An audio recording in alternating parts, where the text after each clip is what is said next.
काय बघ, प्लॅन फिसकटला. ज्या व्यक्तीसोबत सगळे प्लॅन आयुष्यात आखलेले होते, स्वप्न बघितलेली होती, ती व्यक्ती सोडून गेली, निघून गेली. आता काय नाही, आयुष्य संपलं. कारण तीच व्यक्ती पाहिजे. काही झालं तर त्याच्याशिवाय मी जगू नाही शकत. तुझा प्लॅन फिसकटलाय रे, त्याचा प्लॅन बाकी आहे अजून. पण तू गिव्हअप करणार आता, कारण तुझ्या मनाविरुद्ध घडलं म्हणजे तुला वाटतं की तू सगळ्या जगातला best plan बनवलास.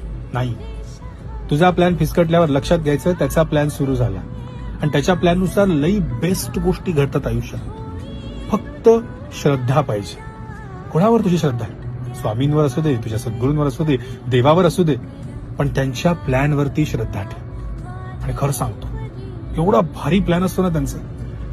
Just wait and watch. श्रद्धा आणि सबुरी त्यांच्या प्लॅनवर.